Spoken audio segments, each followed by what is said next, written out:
बिस्मिल्लाहिर्रहमानिर्रहीम। अस्सलाम वालेकुम students, welcome to learn and teach by Sidra and this is Sidra Shahid. Students, आज हम प्रेजेंट कंटिन्यूअस टेंस पढ़ने जा रहे हैं। प्रेजेंट कंटिन्यूअस टेंस ऐसा टेंस होता है जिसमें हम बात करते हैं किसी ऐसी चीज़ की, किसी ऐसे काम की जो कि अभी मुकम्मल नहीं हुआ है और अभी हो रहा है। यानी ऐसे उर्दू में अगर हम इसकी आइडेंटिफिकेशन करें कि उर्दू में कौन से जुमले होते हैं जो प्रेजेंट कंटिन्यूअस टेंस के होते हैं, वो जुमले जिनके वर्ब के आखिर में रहा है, रही है और रहे हैं वगैरह आता हो। अच्छा, वर्ब मैं आपको पहले ही बता चुकी हूँ कि वर्ब क्या होता है।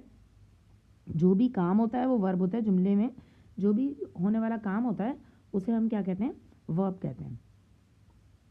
इंग्लिश में इसकी आइडेंटिफिकेशन ये है कि इसके हेल्पिंग वर्ब जो है इज़, एम या आर हैं। ठीक है, ऐसे जुमले जिसमें इज़, एम, आर आ रहा हो और साथ में वर्ब की फर्स्ट फॉर्म हो और साथ में आईएनजी हो, इसको वर्ब की फोर्थ फॉर्म भी कहा जाता है। ठीक है, मीन्स के इस तरीके की चीज़ हो कि इज़, एम, आर हो या इनमें से कोई एक होगा। ठीक है, और उसके साथ में वर्ब की फर्स्ट फॉर्म के साथ आईएनजी लगा हुआ हो तो वो जुमले प्रेजेंट कंटिन्यूअस टेंस कहलाते हैं। ऑलराइट, अच्छा, इसकी ये आइडेंटिफिकेशन हो गई। इसके बाद हम देखते हैं इसका फॉर्मूला क्या होता है। Subject plus is, am, are plus verb की first form plus ING plus object, और ये है अफर्मेटिव के लिए इसका फॉर्मूला। जब हम नेगेटिव की बात करते हैं तो नेगेटिव ऐसे जुमले होते हैं जिसमें किसी काम के लिए मना किया जा रहा होता है। Subject plus is, am, are plus not plus verb की first form plus ING plus object, इसका नेगेटिव का फॉर्मूला है। और इंटेरोगेटिव के लिए इसका फॉर्मूला होगा इज, एम, आर स्टार्ट में आ जाएंगे और फिर सब्जेक्ट होगा। सब चीज़ें वही होती हैं, सिमिलर होती हैं। इसमें देखें, subject plus is, am, are plus verb की first form plus ING plus object था।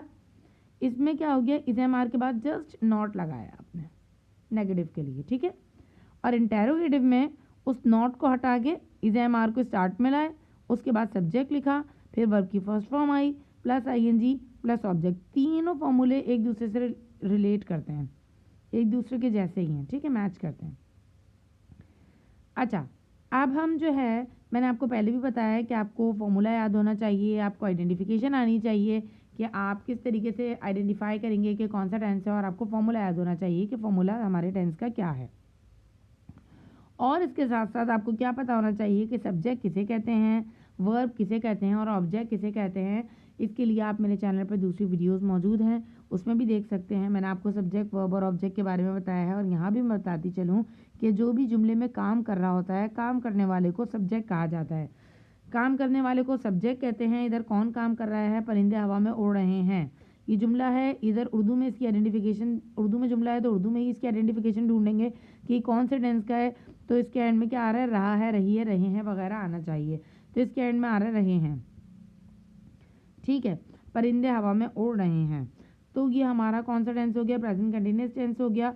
और इसके साथ साथ इसमें काम करने वाला कौन है, कौन काम कर रहा है, परिंदे। उड़ कौन रहा है, परिंदे उड़ रहे हैं। ठीक है, तो ये क्या हो गया, हमारा सब्जेक्ट हो गया। ठीक है, परिंदे क्या कर रहे हैं, काम। जुमले में होने वाले काम को हम क्या कहते हैं, वर्ब कहते हैं। जो भी काम होता है, any action is called verb. ठीक है, जो भी काम होता है वो वर्ब होता है। इसमें क्या काम है, इसमें उड़ना काम है कि वो उड़ रहे हैं, तो ये हमारा वर्ब हो गया। और कहाँ उड़ रहे हैं, वो हवा में उड़ रहे हैं, तो वो ऑब्जेक्ट हो गया। ठीक है, अच्छा, अब इसके बाद हमारे पास आता है कि हम इसकी इंग्लिश में कन्वर्जन कैसे करेंगे, ट्रांसलेट इसको इंग्लिश में कैसे करेंगे। सबसे पहले हमारे पास, हमने आइडेंटिफिकेशन देख ली। आइडेंटिफिकेशन देखने के बाद हमारे पास स्टेप्स, मैंने आपको पहले भी बताएं कि हमारे पास स्टेप्स होते हैं। स्टेप नंबर 1 में हम क्या करते हैं, आइडेंटिफिकेशन करते हैं।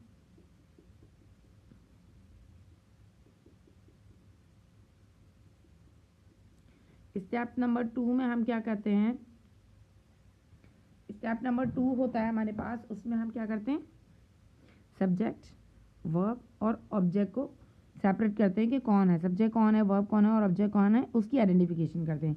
उसके बाद स्टेप नंबर 3 में हम फॉर्मूला लिखेंगे। मैं आपको हमेशा कहती हूँ कि फॉर्मूला पेंसिल से लिख लिया करें ताकि कॉपी गंदी ना हो। अगर पेन से लिख रहे हैं तो बहुत साफ सुथरा। Subject plus is, am, are plus verb की first form plus ING plus object, ये हमारा फॉर्मूला है। किसके लिए, अफर्मेटिव के लिए। सबसे पहले हम अफर्मेटिव बनाने जा रहे हैं तो अफर्मेटिव का फॉर्मूला लिखा। अब देखिए यहाँ पर सब्जेक्ट क्या था हमारे पास, परिंदे। परिंदों को इंग्लिश में क्या कहते हैं, बर्ड्स। हमने लिख दिया यहाँ बर्ड्स। इज, एम, आर, चलें पहले ये दिखा देती हूँ मैं आपको कि इज एम आर किस किस के साथ आता है। पहले मैं बता देती हूँ कि बर्ड्स के साथ तो आर ही आता है, उसके बाद बताती हूँ। बर्ड्स के साथ क्या आएगा, आर आएगा, ठीक है, बर्ड्स आर। और फिर क्या आएगा, वर्ब की फर्स्ट फॉर्म के साथ आईएनजी आएगी। वर्ब क्या है यहाँ पे, उड़ना, उड़ने को इंग्लिश में क्या कहते हैं, fly. Birds are fly, ING लगा दिया, फ्लाइंग हो गया। और कहाँ उड़े, हवा में, तो हवा को कहते हैं इन द एयर, हवा में उड़ने को कहते हैं इन द एयर। इधर एक प्रेपोजिशन लगता है वो इन है, ठीक है। तो ये आपकी कन्वर्जन आराम से हो गई, ट्रांसलेशन आराम से हो गई। फिर इसके बाद हमने बोला कि इसको नेगेटिव में कैसे बनाएंगे। मैंने आपको सिंपल फॉर्मूले में क्या बताया था कि फॉर्मूला बिल्कुल सिमिलर है, जो अफर्मेटिव का फॉर्मूला है वही नेगेटिव का फॉर्मूला है, बस उसमें क्या होगा, आर के बाद इसे हम आर के बाद नॉट लग जाएगा। तो हमने भी क्या किया, यहाँ पे आर था, आर के बाद क्या कर दिया, नॉट का एडिशन कर दिया। इंटेरोगेटिव का फॉर्मूला भी बिल्कुल सेम है, उसमें क्या करते हैं, हम आर को स्टार्ट में ले आते हैं, नॉट को काट देते हैं, ठीक है। तो फिर क्या होगा, आर को स्टार्ट में लाए तो कैपिटल लेटर से स्टार्ट करेंगे आर, फिर birds flying in the air, बिल्कुल सेम चीज़ है। अब देख लेते हैं कि इज एम आर कहाँ कहाँ यूज होंगे।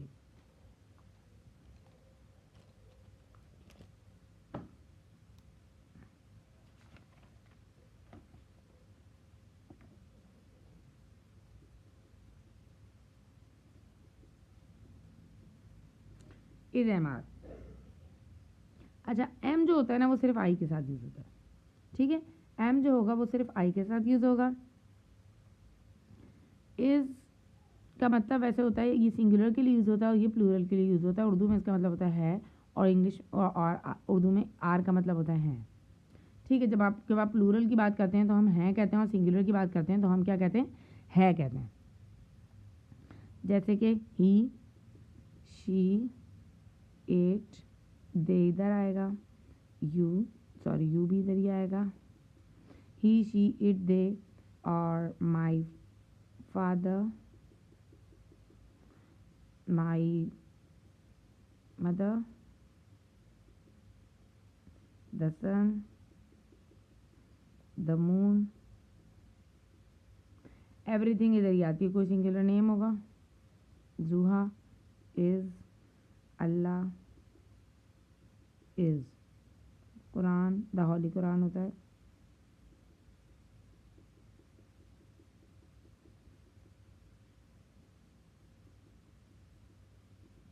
ठीक है, द होली कुरान इज।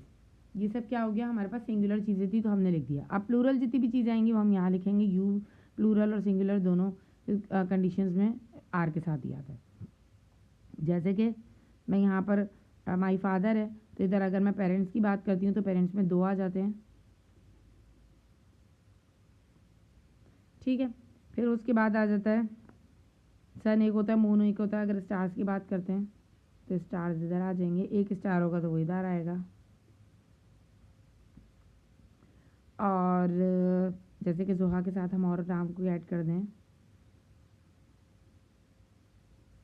तो वो यहाँ आएगा, ठीक है। इस तरीके से इज एम आर का आपका ये है। अगर आपको इसको नोट करना है तो वो आप नोट कर लीजिए। अच्छा, अब आते हैं फॉर्मेशन ऑफ सेंटेंसेस की तरफ। बल्कि मैंने यहाँ लिखा हुआ तो था इज एम आर, मुझे नज़र नहीं आया कि मैंने इज एम आर यहाँ पर लिखा हुआ है, सॉरी। अच्छा, फॉर्मेशन ऑफ सेंटेंसेस की तरफ आते हैं। अच्छा, आज मैंने थोड़ा सा ना सेंटेंसेस को थोड़ा चेंज करके तरीका लिया है। लाइक मैंने पहले से लिख के नहीं रखे। एक बुक उठाई हमने कोई सी भी, ये मैट्रिक की इंग्लिश की बुक है 9 की, कोई भी रैंडम पेज खोला, लेट सपोज मेरे पास ये पेज ओपन हुआ है, यहाँ पर है we wish you a happy Eid, ठीक है। जब आप इस तरीके से बुक से जब आप ताल्लुक जोड़ते हैं ना अपना, तो बुक्स तो होती बेस्ट फ्रेंड्स हैं कि जो आपको नुकसान नहीं पहुंचाती हैं। अच्छी बुक्स जो होती हैं वो आपको कभी नुकसान नहीं पहुंचाती, आपको फ़ायदा ही फ़ायदा पहुंचाती रहती हैं, और आपको उन्हें कुछ देना भी नहीं पड़ता सिवाय अपने टाइम के। We wish you a happy Eid. अब मेरे पास ईद की टेंस है, अब मैं इसको किस में चेंज करना है मुझे, मैं कह रही हूँ इसको प्रेजेंट कंटिन्यूस में मैं चेंज कर दूँ। मैं किस में चेंज करना चाह रही हूँ इसको, प्रेजेंट कंटिन्यूस में चेंज करना चाह रही हूँ। तो अच्छा, प्रेजेंट कंटिन्यूस में चेंज करने से पहले इसको देखते हैं कौन सा टेंस है। हमने कौन कौन से पढ़े, प्रेजेंट इंडेफिनिट पढ़ा है, पास्ट इंडेफिनिट पढ़ा है, फ्यूचर इंडेफिनिट पढ़ा है। तो प्रेजेंट इंडेफिनिट में हमारे पास वर्ब की फर्स्ट फॉर्म आ रही थी और इधर भी वर्ब की फर्स्ट फॉर्म आ रही है। पास्ट इंडेफिनिट में सेकंड आ रही थी तो ये पास्ट तो हो नहीं सकता। फ्यूचर इंडेफिनिट ये इसलिए नहीं हो सकता क्योंकि इसमें विल या शैल नहीं आ रहा, तो ये वर्ब सब्जेक्ट प्लस वर्ब की फर्स्ट फॉर्म प्लस ऑब्जेक्ट, ठीक है। तो ये हमारा कौन सा टेंस है, प्रेजेंट इंडेफिनिट का टेंस है। इसको हम किस में चेंज करते हैं, प्रेजेंट कंटिन्यूअस में चेंज करते हैं। I wish, we wish you a happy, यहाँ लिखते हैं we wish you a happy Eid.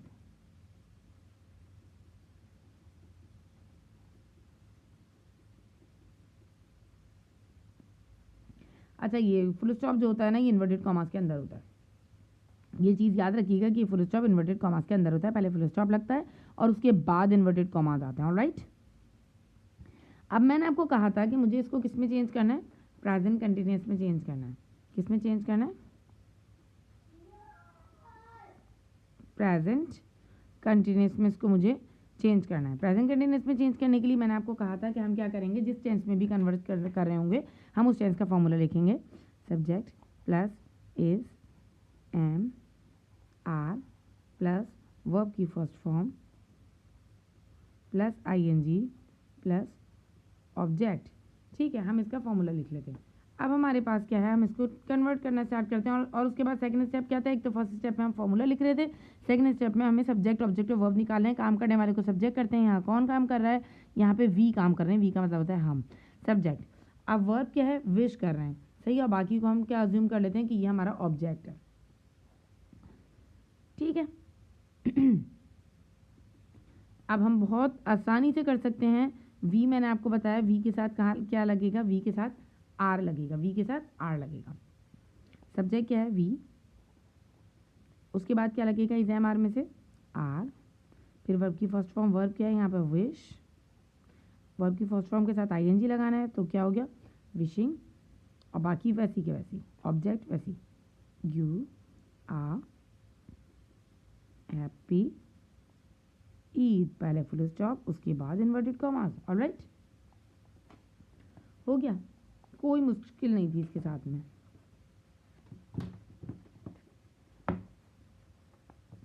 अब इसके बाद और कोई दूसरा पेज देखते हैं।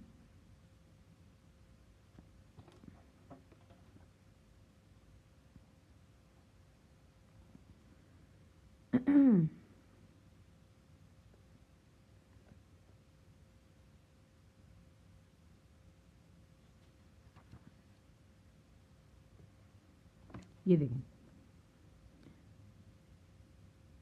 It circulates around the body, छोटा सा सेंटेंस लिया हमने, it circulates around the body.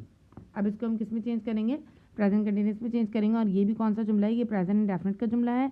कैसे, क्योंकि ये सब्जेक्ट है, इसके साथ वर्ब की फर्स्ट फॉर्म लगी हुई है और उसके साथ एस और ई एस का मैंने आपको बताया था ना, हम एडिशन करते हैं, और प्लस ये ऑब्जेक्ट है। तो ये कौन सा टेंस हो गया, ये प्रेजेंट इंडेफिनिट का टेंस हो गया।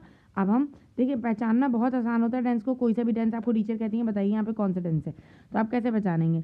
आपने देख लिया कि इसमें एक सब्जेक्ट है, वर्ब की फॉर्म से आपको पता चलता है असल में वर्ब की कौन सी फॉर्म लगी हुई है। यहाँ पे सर्कुलेट फर्स्ट फॉर्म होती है, सर्कुलेटेड सेकंड होती है और सर्कुलेटेड ही थर्ड फॉर्म होती है। तो यहाँ पर वर्ब की फर्स्ट फॉर्म है, फर्स्ट फॉर्म के साथ एस और ई एस का एडिशन हुआ है।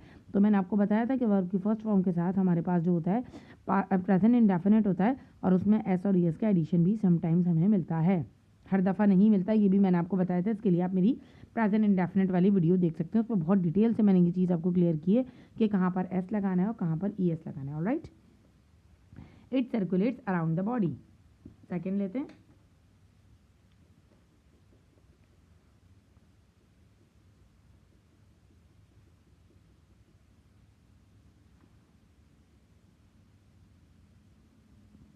It circulates around the body, इसको किस में चेंज करना है, हमें प्रेजेंट कंटिन्यूअस टेंस में चेंज करना है। सबसे पहला स्टेप, सब्जेक्ट वर्ब और ऑब्जेक्ट को हम हाईलाइट करेंगे कि कौन से हैं। उसके बाद हमने फॉर्मूला लिखा, सब्जेक्ट प्लस, फॉर्मूला मैं इसलिए बता रही हूँ क्योंकि जो बिगनर्स होते हैं ना, वो विदाउट फॉर्मूला लिखा अगर करेंगे तो मिस्टेक्स के चांसेस होते हैं, और अगर आप फॉर्मूला लिखेंगे तो वो चांसेस बहुत मिनिमाइज हो जाते हैं आपके गलती के। ज़रूरी नहीं है कि आप फॉर्मूला भी लिखें, अगर आप एक्सपर्ट हो गए हैं तो आपको फॉर्मूला लिखने की ज़रूरत नहीं है, बट सिखाया जा रहा है बिगनर्स के लिए, तो वो फॉर्मूला लिख लेंगे तो गलती नहीं होगी। यहाँ पर सब्जेक्ट क्या है, इट है, इट के साथ क्या आता है, मैंने आपको बताया था, इट के साथ आता है, ये इट है, इट के साथ आएगा इज, ठीक है, इट इज। और अब क्या है, वर्ब की फर्स्ट फॉर्म है, वर्ब क्या था यहाँ पे, सर्कुलेट, सर्कुलेट, और इसके साथ में क्या लगेगा, आईएनजी, आईएनजी ना जब लगता है तो ये ई हट जाता है, सही है, सर्कुलेटिंग अराउंड द बॉडी।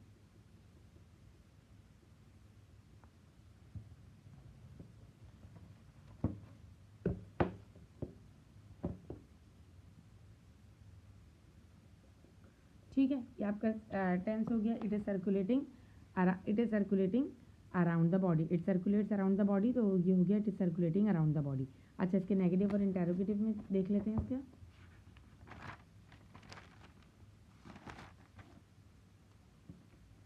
जैसे बुक से ही लेते हैं, बुक की एग्जांपल्स हमें अच्छी लगती हैं, थोड़ी सी बच्चों की इंग्लिश भी इम्प्रूव होती है। ये ऑक्सफोर्ड की एक बुक है,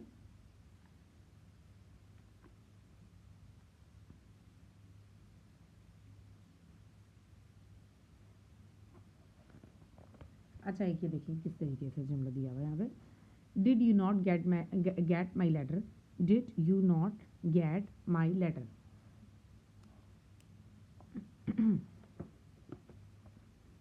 did you not get my letter. एक और टेंस की टाइप होती है, वो क्या होती है, एक और सेंटेंस की टाइप होती है, वो होती है इंटेरोगेटिव नेगेटिव, तो ये वो दी गई है कि इंटेरोगेटिव के साथ में इसमें नॉट भी दिया हुआ है। अच्छा, अब आप इसको कैसे चेंज करेंगे, इसको चेंज करना है मुझे प्रेजेंट कंटिन्यूअस टेंस में, प्रेजेंट कंटिन्यूअस में चेंज करना है। अब मैं क्या करूँगी, बहुत आसान काम है, कुछ भी नहीं करना है, प्रेजेंट कंटिन्यूअस का अफर्मेटिव का फॉर्म, सॉरी इंटेरोगेटिव का फॉर्मूला लिखूंगी, इज, एम या आर प्लस सब्जेक्ट प्लस, अच्छा यहाँ पे नॉट भी है ना, तो ऐसे में यहाँ पे नॉट भी लगा लेंगे, प्लस वर्ब की first form plus ING plus object. ठीक है, ये नॉट किस लिए लगाया है, क्योंकि ये इंटेरोगेटिव नेगेटिव है। इंटेरोगेटिव नेगेटिव, एक इंटेरोगेटिव होता है और एक इंटेरोगेटिव नेगेटिव होता है कि इंटेरोगेटिव के साथ साथ क्वेश्चन पूछने के साथ साथ उससे मतलब एक ये होता है कि ऐसा तो नहीं हुआ, क्या तुम्हें मेरा लेटर नहीं मिला, इसका मतलब ये है। अच्छा, अब मैं कह रही हूँ कि इसे प्रेजेंट कंटिन्यूअस टेंस में चेंज करें। एक बात याद रखिएगा कि जिस टाइप ऑफ सेंटेंस में हमें दिया जाता है ना, जो टाइप ऑफ सेंटेंस दिया जाता है, यहाँ पे कौन सा टाइप ऑफ सेंटेंस है, इंटेरोगेटिव नेगेटिव, तो मैं जब प्रेजेंट कंटिन्यूअस में इन्होंने मुझे कन्वर्ट करने के लिए कहा गया है ना, तो मैं इसी तरह से करूँगी। ऐसा नहीं होगा कि मैं इसके अफर्मेटिव चेंज कर दूँगी, अफर्मेटिव में मुझे नहीं चेंज करना है, मुझे चेंज भी इसी में इंटेरोगेटिव नेगेटिव में ही करना है। तो इसमें सबसे पहले इज एम आर, यू के साथ क्या आएगा, मैंने आपको बताया था यू के साथ आर आता है, आर, फिर क्या है, सब्जेक्ट क्या है, ये सब्जेक्ट है, ये वर्ब है और ये ऑब्जेक्ट है, आर यू, सब्जेक्ट क्या है, गेट, गेटिंग। अच्छा, इसके साथ ना नॉट भी लगेगा सब्जेक्ट के बाद, सॉरी नॉट नहीं लगाया मैंने, क्या हुआ, are you not getting my letter, और क्वेश्चन मार्क लग जाता है, जब क्वेश्चन मार्क लगता है तो फुल स्टॉप नहीं आता। ठीक है, ये हो गया।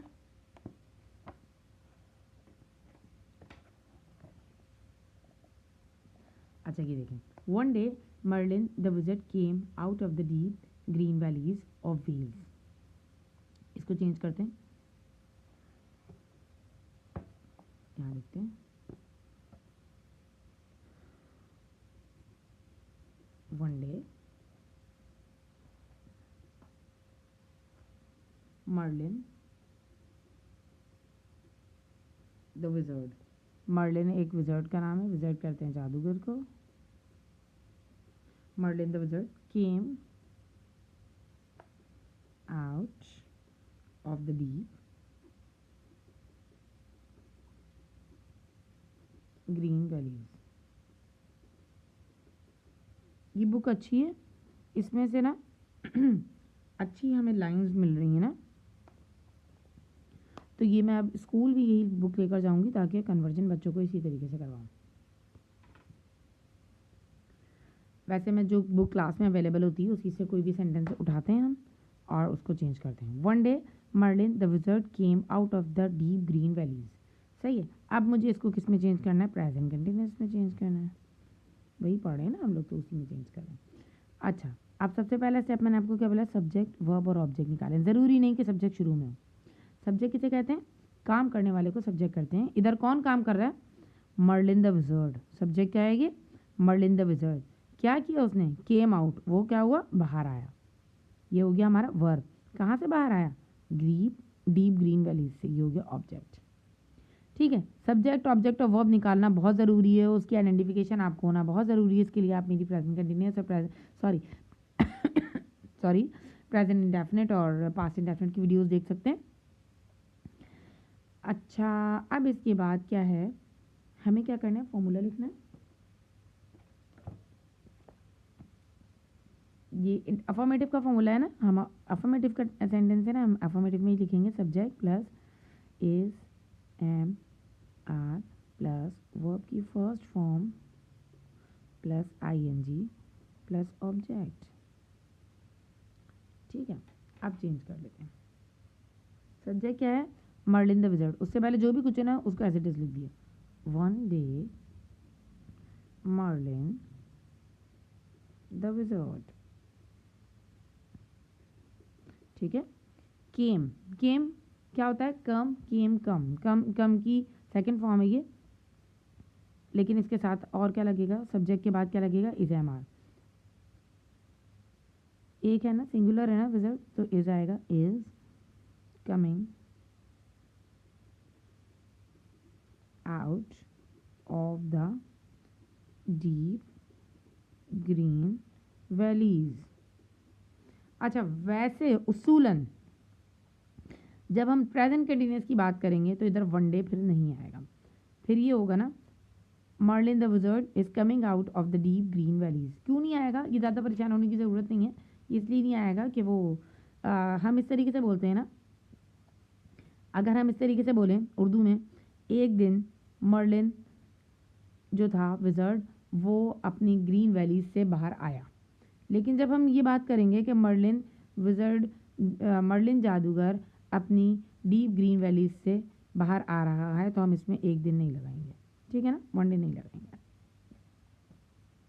ठीक है स्टूडेंट्स, ये आपका हो गया। अब मैं आपको थोड़ा सा ना उसकी, मुझे कोई प्रेजेंट कंटिन्यूअस का टेंस नज़र आ जाए, चलें चेंज करके ही प्रेजेंट कंटिन्यूअस बना लेते हैं इसको।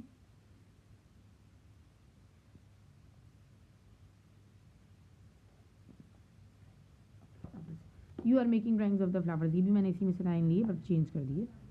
यू आर मेकिंग ड्राइंग्स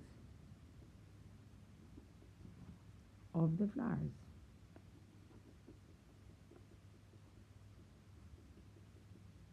अब इसको किस में चेंज करना है, मुझे अफर्मेटिव में चेंज करना है। अफर्मेटिव है, सॉरी, ये मुझे इसको नेगेटिव में चेंज करना है। नेगेटिव के लिए मैंने आपको बताया था फॉर्मूला क्या है, subject plus is am are plus not plus verb की first form plus ING plus object. बहुत आसान है। तो अब हमने क्या किया, नेगेटिव में हमें फॉर्मूला लिखा, या फॉर्मूला नहीं भी लिखा तो आर के बाद सिर्फ नॉट लगाना है। You are not making drawings of the flowers. Students, उम्मीद करती हूँ कि आपको प्रेजेंट कंटिन्यूअस टेंस बहुत अच्छे से समझ आ गया होगा, और मज़ीद टेंसेस की वीडियोस के लिए मेरे चैनल को विजिट करें, मेरे चैनल को सब्सक्राइब करें, वीडियो को लाइक करें और कमेंट्स भी करें, और इसको अपने फ्रेंड्स में, अपने स्कूल के ग्रुप्स में, लाइक अपने फ्रेंड सर्कल में, अपनी फैमिली में, सब जगह प्लीज़ इसको शेयर भी कीजिएगा। Thank you very much. अल्लाह हाफिज़।